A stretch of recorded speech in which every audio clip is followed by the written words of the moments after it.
تمغہ ہے، بھائی چارگی جو اسلام کی خاص امتیازی نشان ہے، وہ تمام مسلمانوں کے دلوں میں جو ہے وہ صلاحیت کر جائے گی، اور نتیجے کے طور پر تمام مسلمان ایک دوسرے کے حق میں، جیسا کہ سرکار دو جہاں صلی اللہ علیہ وسلم نے فرمایا، ایسے بن جائیں گے جیسے دیوار کی ایک اینٹ دوسرے اینٹ کے حق میں ہوتی ہے۔ آج افسوس کا معاملہ یہ ہے کہ ہم تو پہلے اپنے آپ کو سب سے اچھا سمجھتے ہیں، اور اپنے آپ کو اچھے سمجھنے کے ضمن میں قرآن اور حدیث کے دلائل پیش کرتے ہیں، اور اپنے رنگ میں رنگ کر اس کے مطلب اور مقاصد بیان کرتے ہیں۔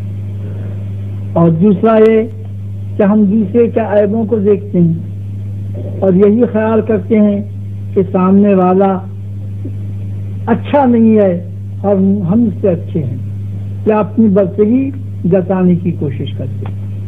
پھر دوسری بات یہ ہے کہ ہم جو دوسروں کو نصیحت کرتے ہیں اس پر ہمارا خود عمل نہیں ہوتا۔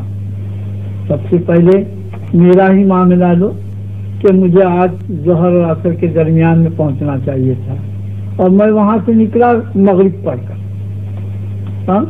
تو جب میں ایک وعدے کو نہیں نبھا سکا تو نصیحت کس منہ سے کروں گا، اور میرا عمل کیا ہوگا، اور میرے نصیحت میں سننے والوں پر کیا اثر کیا ہوگا۔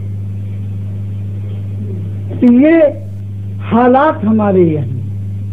آج ہم دوسروں کے سامنے دھواں دار تقریریں کرتے ہیں، مگر آج ہمارا حال دیکھو تو ایسا ہے کہ ہم کچھ بیان نہیں کر سکتے۔ آج رزق حلال کی ہم تاکید دینے والے، ہم خود رزق حلال کی طلب نہیں کرتے، اور اس کے حلال سے ہمیں رغبت نہیں ہوتی، بلکہ ہم تو یہی چاہتے ہیں کہ جو ملے وہ سمیٹ لو، جو ملے وہ سمیٹ لو، چاہے جائز ملے چاہے ناجائز ملے، چاہے اپنے کا ملے چاہے دوسرے کا ملے، چاہے حلال ملے چاہے حرام ملے،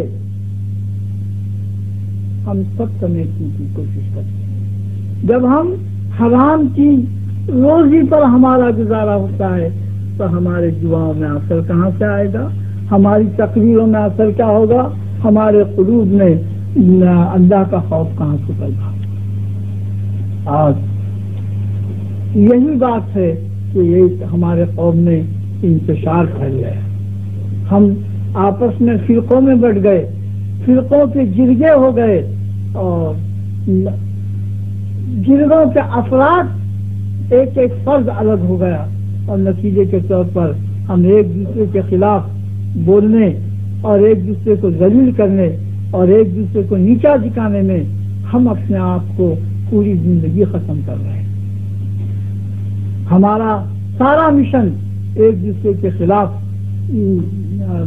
باتیں کرنے میں خرچ ہو رہا ہے، ہماری ساری دولت ایک دوسرے کے خلاف جنگ کرنے میں ہو رہی ہے، اور نتیجے کے طور پر آج ہمارے دل میں جو تفرقے پیدا ہو گئے، منافقت پیدا ہو گئی، یہاں تک کہ یہ نفاق اور یہ تفرقہ جہاں ہم کو اپنوں سے چھڑا لیا، وہاں اللہ اور اللہ کے رسول صلی اللہ علیہ وسلم سے بھی ہم دور ہو گئے، اور نہ اللہ کا خوف ہمارے دل میں رہا، نہ اس کے حبیب پاک صلی اللہ علیہ وسلم کا احترام حقیقی معنی میں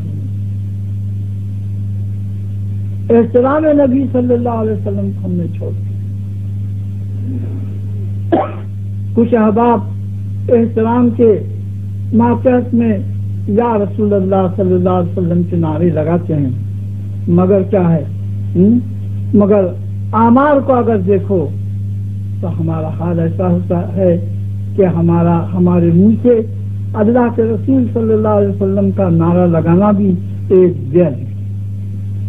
ہمارے حالات اس قدر گئے ہوئے ہیں، اسی لیے اللہ تعالیٰ نے تاکید فرمائی ہے، قرآن کریم کہتا ہے اَتَأْمُرُونَ النَّاسَ، کیا تم حکم کرتے ہو لوگوں کو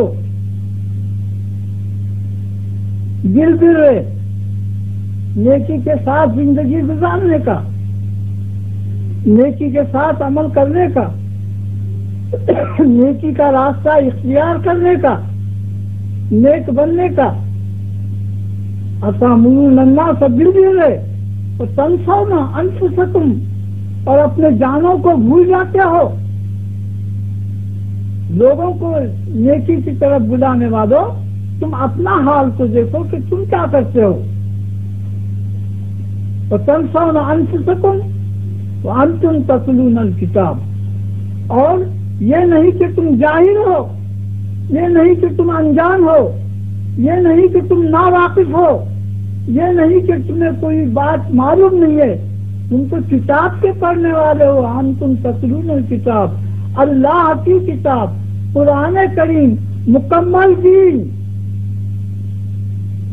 نبوت کا مکمل آئینہ، کتاب زندگی جس کو کہا گیا ہے، وہ کتاب تمہارے سامنے رکھی ہوئی ہے، اور اس کو تم رات دن پڑھتے ہو، رات دن سنتے ہو. رات دن جو ہے اس کے بیانات تمہارے سامنے رکھے گئے، تفاسیر رکھے گئے علماء نے، مشائخوں نے، اور رسالوں نے، جریدوں نے، خطبات میں، ہر طرح سے تمہارے کانوں پر اللہ اور اللہ کے رسول صلی اللہ علیہ وسلم کے احکام سنائے گئے اور سناتے آئے. پھر بھی تمہارا یہ حال ہے کہ تم لوگوں کو تو نصیحت کرتے ہو مگر اپنے آپ کو بھول جاتے ہو. جیسا کہ میں نے ابھی اپنا ہی واقعہ بیان کیا کہ میں وہاں آنا چاہیے تھا مجھے ظہر اور عصر کے درمیان میں، مگر مغرب پر کر وہاں سے نکلا، اور بمشکل آدھی رات کے بعد مکروہ وقت میں میں نے عشاء ادا کی. جب میرا خود کا یہ حال ہوگا تو میں کس طرح سے نصیحت کروں. آج ہم نصیحتوں کا سننا پہلے کے لوگ بڑے بڑے بادشاہ اللہ والوں کے پاس جاتے تھے اور نصیحتوں کو سنا کرتے. چنانچہ حضرت خواجہ امیر فضیل بن ایاز رضی اللہ تعالیٰ عنہ کے پاس ہارون رشید جو سلطنت اسلامیہ کا خلیفہ تھا، ساری دنیا کے اسلامی حکومتیں اس کی ماتحت میں تھیں. اگر ہندوستان کا مغل بادشاہ بھی یا مصر کا یا اسپین کا کوئی بادشاہ تخت پر بیٹھتا تو خلیفہ عباسیہ کی سند لینا پڑتی، کیونکہ خلافت کا دفتر اس وقت خلفائے عباسیہ کے ماتحت میں تھا، اور وہ بغداد شریف جو ہے اس کا دارالخلافہ. تو وہ بادشاہ ایک جھونپڑی میں حضور خواجہ امیر فضیل بن ایاز رضی اللہ تعالیٰ عنہ کے پاس گیا. جب وہ گیا تو پہلے غلام کو بھیجا یا وزیر کو بھیجا اور کہا کہ بادشاہ آپ سے کہو کہ میں آیا ہوں ملاقات. تو اندر جا کر وزیر نے صاف الفاظ میں کہا کہ بادشاہ سلامت آپ سے ملاقات کے لیے آئے. تو اس درویش نے، اس اللہ والے نے، حبیب خدا صلی اللہ علیہ وسلم کی محبت رکھنے والے نے کہہ دیا کہ اگر بادشاہ کو آنا ہے تو اندر آنے کے لیے کہو، ہماری اجازت ہے. یہ نہیں کہ اٹھ کر نہیں گئے، جا کر بادشاہ کا استقبال نہیں کیا، بادشاہ کو ہاتھوں ہاتھ لے کر نہیں آئے، اور اس کے بعد جب بادشاہ اندر آیا تو اس وقت جو ہے اس نے مصافحہ کیا. جب وہ مصافحہ کرنے لگا تو آپ نے کہا کہ کتنا نرم ہاتھ ہے، مگر جب اچھا ہے کہ دوزخ میں جلنے سے بچے. اتنے بڑے بادشاہ کے سامنے ایک فقیر کہہ رہا ہے کہ یہ ہاتھ جب اچھا ہے جبکہ وہ دوزخ میں جلنے سے بچے۔ یہ سن کر بادشاہ رونے لگا۔ وزیر جو ساتھ میں تھا وہ کہنے لگا کیا آپ بادشاہ کو مارنا چاہتے ہیں، ہلاک کرنا چاہتے ہیں؟ بادشاہ کو ہلاک کرنا چاہتے ہیں؟ تو اس وقت آپ نے کیا کہا؟ خاموش رہ جا۔ وزیر کو کہتے ہیں کہ خاموش رہ جا، تیرے ہی جیسے حامانوں نے فرعون کا بیڑا غرق کر دیا۔ فرعون جو ایک وقت اس پر ایسا آیا کہ اس نے حامان کو بلا کر مشورہ دیا اور کہا کہ میں چاہتا ہوں کہ موسیٰ پر ایمان لاؤں اور موسیٰ کے خدا کو رب مان لوں اور میں اپنا دین چھوڑ دوں۔ تو حامان نے اسے مشورہ دیا کہ ایسا کیا کرتے ہیں آپ، اتنے روز خدا بن کر بیٹھے اور ایک ایسے آدمی کے ہاتھ پر آپ ایمان لائیں گے جس کو آپ نے بچپن میں پالا اور جو آپ کو ڈر کر وطن چھوڑ کر چلا گیا، دنیا والے کیا کہیں گے؟ تو اس وقت جو ہے فرعون نے اپنی نیت بدلی۔ جب ہارون رشید کے وزیر کو آپ نے حامان کہا تو بادشاہ اور رونے لگا اور کہنے لگا کہ جعفر تجھے حامان کہتے ہیں تو مجھے فرعون سمجھتے ہیں۔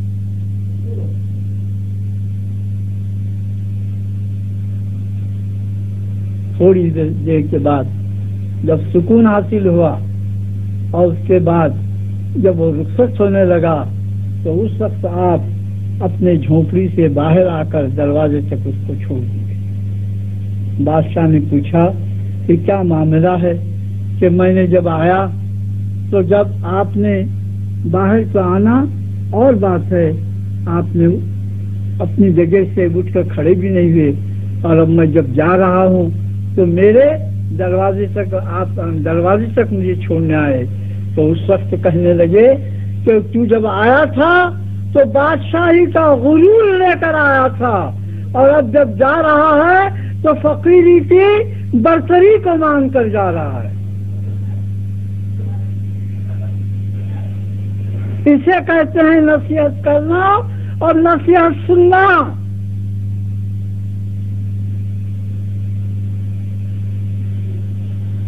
اور ہم روزانہ نصیحتوں کے سننے کے بعد وہی کرتے جاتے ہیں جو کہ ہم کو عادت پڑی ہے۔ اور تو اور ہمارے علماء کا، کیونکہ اپنے مریدوں میں بھی علماء ہیں، امام ہیں، حافظ ہیں، عالم ہیں، فاضل ہیں، ایک نہیں دو نہیں درجنوں ہیں۔ اللہ کا کرم ہے کہ درجنوں علماء اپنے دامن سے وابستہ ہیں۔ اب اس میں کتنے ایسے ہوں گے میں کہہ نہیں سکتا، کیونکہ میں نے خود اپنا ہی حال بیان کیا، دوسرا کیا بیان کروں۔ اب میری ایک بات تمہارے سامنے آج کی آ گئی، ایسا روز کی کتنی باتیں ہوں گے وہ اللہ اور اللہ کا رسول ہی بہتر جانتا ہے۔